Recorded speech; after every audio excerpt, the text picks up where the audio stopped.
In the prehistoric times, hunters would use the skin and fur from animals they hunted as clothes.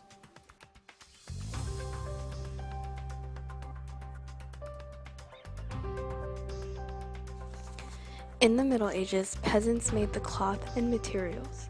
The clothes were made by tailors, but also by women and children who spinned and weaved the clothes at home.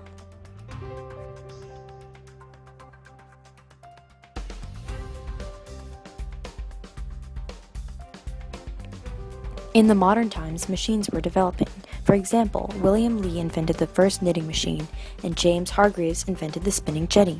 The spinning jenny was the first machine to spin more than one piece of yarn.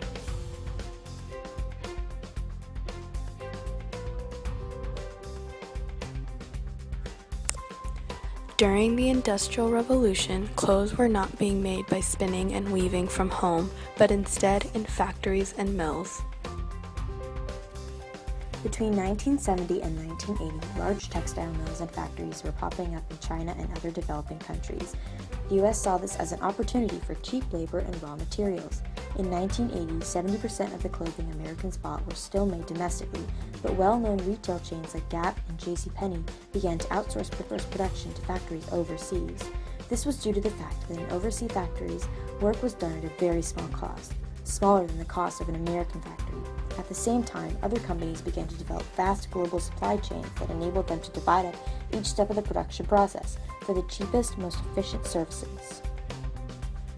In the 1990s, there was the development of trade liberalization policies such as the North American Free Trade Agreement, which created the largest free trade zones. According to the Bureau of Labor Statistics, between 1990 and 2011, almost 750,000 apparel manufacturing jobs disappeared due to American textile manufacturers. Almost 60 years ago, an average American family spent over 10% of their income on clothing and shoes. An average person would buy fewer than 25 items of clothing each year. About 95% of their clothes were made in the U.S.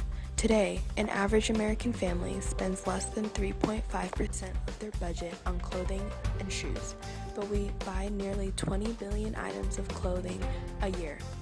Doing the math, that is around 70 items of clothing per person. Only 2% of that clothing is made in the U.S. Created using Powtoon.